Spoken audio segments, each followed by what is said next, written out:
What's up? Hi guys. This is This is our first time here. Yep. We're gonna start this video off with, I was just saying the thing that's nice is I will tell things that Chase is getting, like he'll sign off on something that he wants or whatever, but it comes in 2 weeks later and he has no recollection of anything that comes in, so it's a nice little surprise. So surprise. This is Christmas. Yes. Christmas. This is something you actually know that we were buying.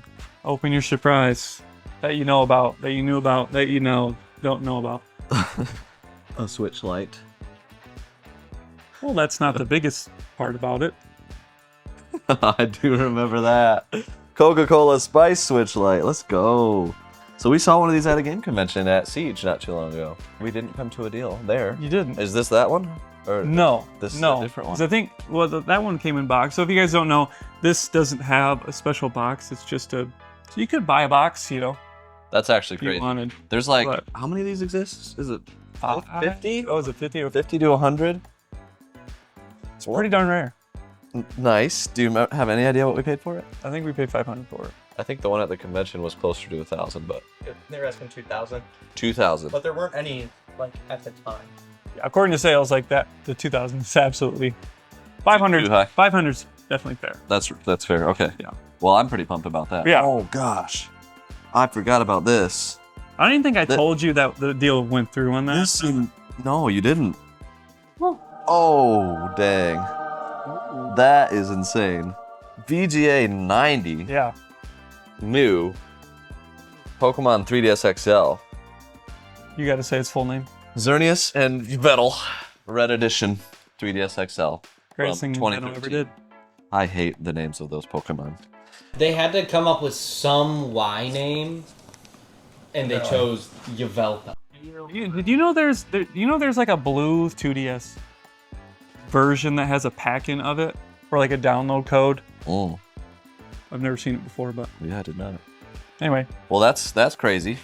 Is this one? Did we pay $1,000 for this? maybe a little bit more. I can't remember. Maybe 12. Again, it was very fair. That's crazy because that's a really high grade. For those that don't know, Very VGA 90 on cardboard is like really tough to get. So that's Like for people who extremely know good. WADA more, like what would you say? I would say VGA 90 on a WADA scale is probably a 9.8 A++. Like a 95 VGA is like a WADA 10 A+, and 100 on VGA is impossible. Like that is perfect. Yeah, Like that's is that everything? Just those two. That is crazy. So. So do I put that on my handheld shelf or the Pokemon shelf? I'm gonna go with Pokemon. What do you have more room on? Neither. All right, we'll put it on the ground. Right there it is. Well, Well- that's crazy. If you guys have seen a theme here as of like, I'm losing us a lot of money lately. Just, like we're not making any money off of this. Buying Chase collection pieces. Yep. Like, I would not have to work for many days in order to equal that time. Yeah. So, Chase has an auction. No, Chase and Nolan are doing an auction today. So please, make more than what this is worth, so we can continue to keep the lights on. Okay.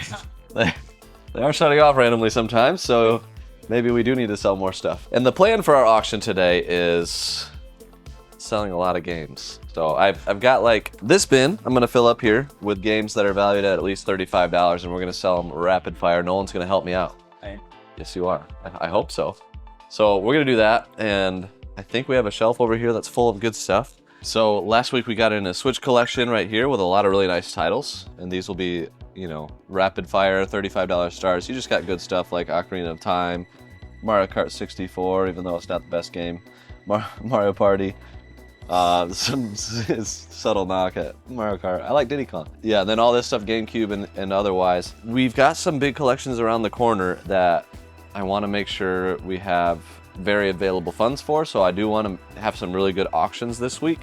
So I'm planning on trying to hit like 15,000 in sales if we can in 3 hours, but I'd say more realistically, maybe 12,000, because 15 would be crazy. We are buying collections more so than ever right now. I think Alpal just added it up recently. We have spent over $1.3 million on collections and buy lists this year. So we're trying to maybe even double that number for the rest of the year. So pretty much we want to spend as much as we spent in 3 quarters in 1 quarter. And half of that number is just collection buys. Yeah. So collection buys have been huge for us. We're paying up more than ever right now. So if you have a collection, submit it to us on our website. We can have that linked down below. Price charting or game. Yes, price charting or Game Eye, we can work with you and get you a pretty quick offer. So we're buying like crazy. So if that's you, you have a huge collection, we're definitely interested. We have a lot of big stuff around the corner and we want to get the right collections in place to make it happen. So please submit your collections, link down below. All right, random. We typically don't We just gotta consume all the food that's This shipped isn't to like us. any gift we've ever received. It is I love wax peppers so much. Really? I thought it was a thing of pineapple. the greatest for you to eat. To be honest, We would always grow wax peppers. Here, let them get a sniff. I love. Do you smell it? Yeah, It reminds me of banana peppers. I'm sorry. All right. I come on. love pickled peppers so much. I'm so excited. what about Peter Piper? Oh, he picked a pack of pickled peppers. How many did he pick? Chase, the one thing he did say is Chase should take caution having these at his old age of 47. They're really hot. So It's gonna flare up your rolls. I don't want them because they're pickled. Oh yeah, Chase is a big fan of anything pickled. They're Let me not, tell they're you. not sour pickle. Like they're a little sour because there is some vinegar, but it's primarily sweet. if you guys, It's fantastic. hey guys, listen, I'm gonna charge you all right now. Chase hates pickles, so don't you dare Don't you dare send us jars of pickle. don't send you us do it. jars of pickle. Oh no! Don't you dare send us the most unique pickles you can find. Sweet pickles, the most. Don't send him. Send them. Don't send him spicy dill pickles. He really hates them. Hey, Al pal. Hi. Sometime later. It is sometime later. That is correct. We received. It's not even here anymore. I don't know what Matt did with it. Matt's just busy blowing his nose. We got in buy list stuff We got on buy list stuff. and a copy of Big Bumpin' yet again. If you don't know, HC Empire, follow him on Whatnot. He's a good seller, but he's not a good person because. Just kidding. How long has it been? Like a year and a half? Yeah. I don't at know. least. He bought like a case of these sealed, and he's been sending them in his buy list packages for a long time. And So he'll we've just, slowly broken them and sent them back. like at We've game included conventions, them. he's giving them to vendors to give to us. I want to send him a bunch of Sneak Kings and but we don't get Sneak Kings. I'm gonna try to buy a factory sealed case of Sneak Kings. So We're gonna post his address in the No. we're gonna knock. Send him. Send him sneak Um, peeks. Just kidding. We're not doing that. I'm against doxing, and I'm not afraid to say it. But how's the buy list going? So the buy list is interesting right now because we're coming out of Mega Month where most stuff went to either our partner or Whatnot. Now Matt is actually getting some more bandwidth to list on Amazon. So now more things are able to go to Amazon. I still don't know, like we still don't know how much we're able to get out, like how much like a week is Matt actually going to be able to list and get out. So like If all it's these a few SKUs, maybe. Like there's a reason we have this stack set aside, right? Yeah, like so far, like this is the main thing here, disk space. This is pretty much all we're keeping is top sixers, like our top 6 Wii games. And then maybe we're gonna keep like higher valued, like really high valued stuff, and then cartridges because they don't require any processing time, so we can get through those quicker, and handhelds. And that might sound like we're ramping Amazon or slowing Amazon down. We're not. Like the buy list is about to grow even bigger. We just added 50 GameCube games, 50 N64 games on top of our buy list, accessories, controllers on our buy list. And we're probably going to be adding some more cartridge-based games in the future, like NES, SNES, DS, 3DS. So we are not slowing down the buy list at all. But like Chase said earlier, I mean, we want big collections. Like beat our record.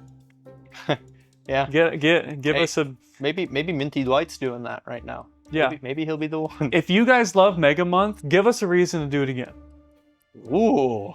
So if you know anyone with a big collection, and there is one thing I think Chase said is Game Eye. A lot of people think like maybe we only do price charting, and like I would understand you don't want to switch over everything into price charting, which I totally understand.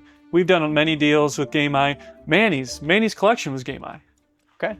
So in a lot of $250,000 collection. $250,000 collection was in Game Eye, along with a lot of for whatever reason, like a lot of really large collections are in Game Eye. I think a lot of people, it just looks better. It's organized a little bit better. Yeah, I know people like the app better than they do price charting. It's better for collectors. Whatever it is, we want it. And even if it's in something else, like I'm willing to work with you. I understand the hassle of, I've already entered it all. I don't want to go through the hassle, especially if you have like 1,000 games.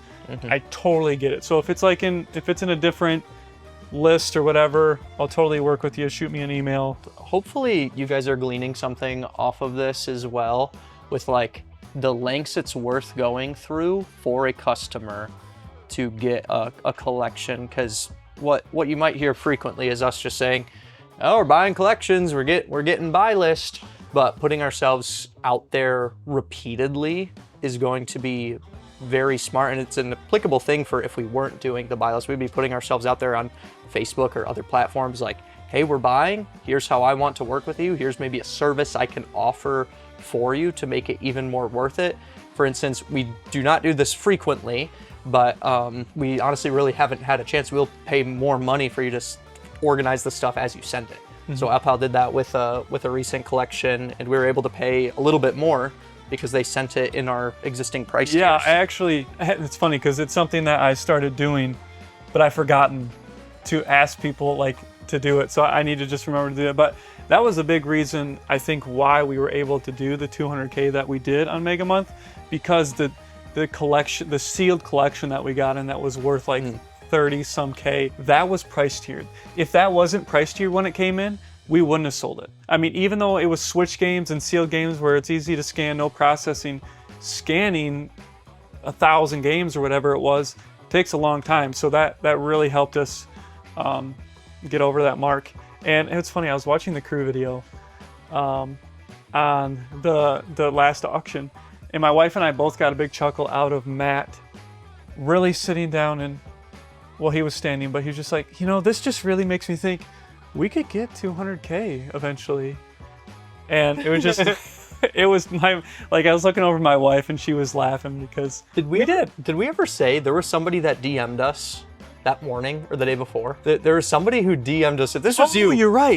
Please let us know. But they were like, hey, like been excited for this big auction for the whole week. Like, I really hope you guys get like 200,000 and absolutely crush it. And we were like, all right, well. Yeah. And we were just kind of like chuckling, like, all right, if we do that, we got to do something nice for them. It was a very nice message. It was on Whatnot, and it was like, hey guys, just reaching out to like let you guys know that I'm like really hoping that you guys hit 200,000. And I'm like, guys, like, this is really funny. Like, I appreciate his encouragement, but he understood wrong. And then we did. So we're like, there's just no shot. Like, our highest bar was like 150. I think my guess was 152. Yeah. And that felt ridiculous to say. Yours was 148. So how has our organization changed since then? We freed up a lot of space. We sold 3,000 items. Took a week to ship it all, but so I think it's constantly improving. The main thing that I have to figure out is what that space looks over now, because our table used to be alphabetical organizing. Now it's not that at all. We could probably just get rid of those. I don't see us moving back over to that in the future. Maybe one day. The price tiers, just for numerous reasons, is beneficial. And now I'm starting to even do it with like the random stuff that comes in collections. Like, I do want to go through our strategy guides and stuff like that, and price tier them just so we can move through them quicker and be more comfortable. Because like our strategy guides, we can just quickly scan and find good data on them.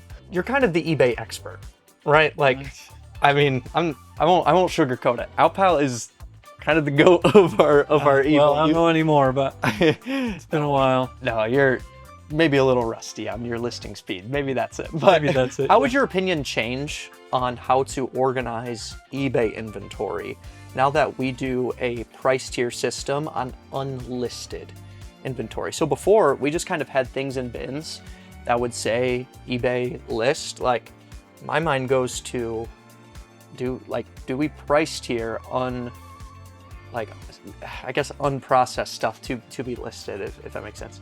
Yes. I mean, we do already, right? For one, but like, does that apply to eBay? Does that make sense? Because our strategy was just to list quantity, but now the algorithm is kind of changing. People are seeing that listing more expensive items is going to be best. Like, I know what I would do, but I'm curious your thoughts because you're more in it. Is it worth separating a bin like, hey, this is my $100 plus inventory? Is it worth doing that when you still have to look it up and research it anyway? Like, does it actually help anything? Or does it prioritize just the... I think it's different if it's different inventory, right? Like games, I think it makes total sense. When we have something like price charting, you can scan it quickly. It's not taking a whole lot of time.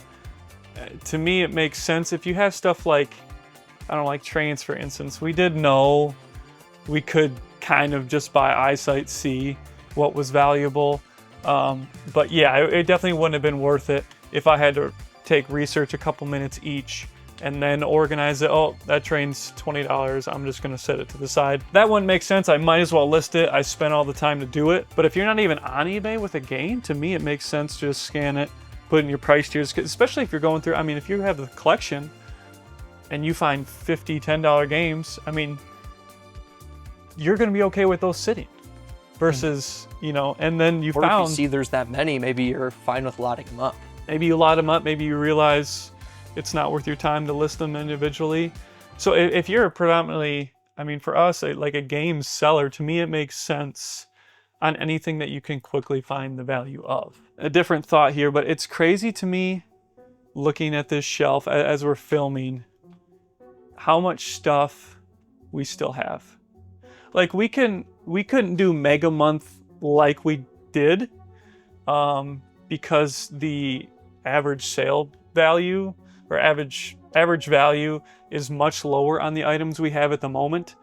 But we could certainly do the amount that we did again. Mm-hmm. Like, I mean, we have so many, like, you know, you see under 10 to 25, like the mid-tier stuff, we have so much still. And there's still so much demand for it. We're trying to figure that out as a business of, and me personally, like, where does partnering come in again? Because as you see, we still have so much, but at the same time, we've talked about this quite a bit on the channel about how when you make a change, you shouldn't expect immediate results. Mm-hmm. And, you know, we've done this change for a month. We shouldn't expect that we can get through everything immediately. So I'm interested, like, I don't really want to dabble in different stuff at the moment. I want to see what we can do over the next few months. Of like a more normal time, especially. Yeah, like we're starting to get back into minimum of 3 shows. I think that's what we're going to do forward. Minimum of 3 shows a week, possibly 4, depending on what we're doing. I would lean more towards 4 as long as we have stuff to run.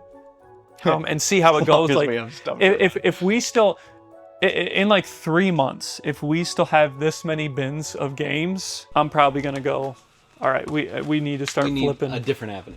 Yeah, we need to start flipping some of this stuff and getting rid of it. But I don't know. That would be insane if we're doing 4 on average a week, and we have all these bins like that. That's. Well, we sold 13,000 lots. Painful growth or whatever it's Yeah. called. Like it. Yeah, 13,000 lots during Mega Month. Which that's not How many games items. Yeah, that's like lots. So Chase and I guess maybe 15 to 16,000 games sold. It's probably more than that if you factor in like DS cases and yeah. manuals and stuff like that. Like for instance, Sky Guy and I did a show last week. It was a manual show. We probably did 300 auctions. We probably sold 1,000 items. We probably sold more than that. 3,000 items. But that's also, like, it's not just collections coming in. Yeah. We're gonna take on 4 more pallets from that deal that got us all the manuals and DSK slots and all that, and we're just continuing to get stuff in. So I don't know. I'm interested to find out to see if we really need to start partnering more again. And a lot of our partners, what they're doing is they are just piecing out stuff on eBay. And that's seriously like still the best way that we think is to start a business. My only thought is in the past, the way we've partnered is I've put together a price charting link and I go, this is the percentage they pay up front, and we send it their way. I don't know if that model works for us moving forward, because that takes a lot of work on my end to put everything into a list. So I don't know if moving forward, if we're gonna do it, it's gonna be someone we can trust with consignment.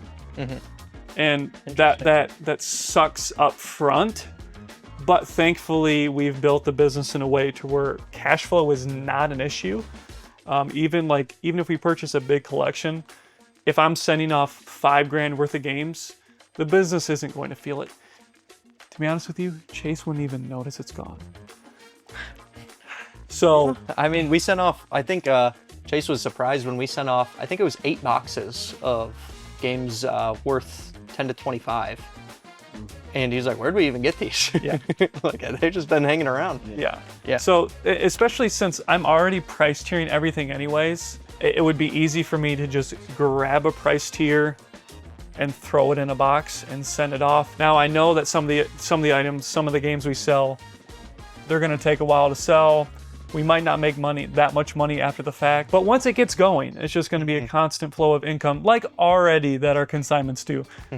Like, we still get money from, it's like, oh, here's a $700 payment from stuff that we sent them a year ago. So we're having all these thoughts, and a lot of you have asked, how do I be a consignment partner? And it's been very, very selective, but a way to set yourself up for success. And this is something we're doing over in the Discord, because all of our consignment people have been people we've known in the Discord. We have a new eBay challenge that I think is launching either today or it just launched. It's not too late to join. So check the link in the description for info on that, but it's all revamped. Our website is absolutely beautiful. If you've done it in the past and it's been a while, now's the time to do it again. If you complete that challenge, like, you'll naturally be considered for something like that. Like, that is a way to we can build trust and see how you progress with your eBay store if you have the hustle. The reason we have 2 of our people that we send stuff to now is because they started in the eBay challenges. They actually took a step to scale from maybe a couple hundred, or in another case, like $1,000 or $2,000, and scaled it to an absolute insane 6-figure business. Yeah. Just flat out. So yeah, I mean, I'll be honest, like, I don't think we would consider anyone. we're not going to consider anyone that's not active in our Discord. We're not. I mean, it's not to you, like, but some random person You can coming to us on through email.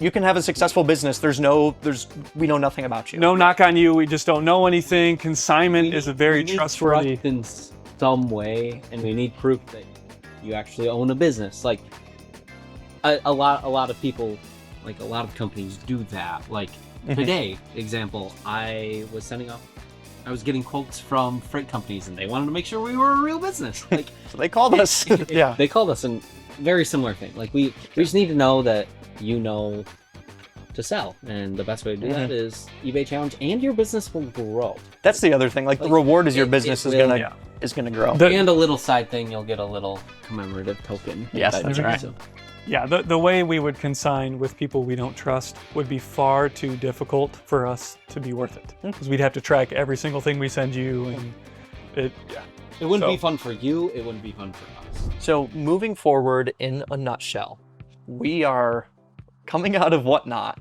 with our most successful time ever doing Whatnot, but we're actually going to start leaning into Amazon and eBay a little bit. It feels weird to say that, but well, Alpal's being called. Is leaning the right word? Well, Alpal's leaving for an appointment, but essentially, I wouldn't say leaning into Amazon or eBay. I would say dabbling. We're like putting our toes back. we're doing it. Yeah, we're doing it. We're taking multiple avenues to diversify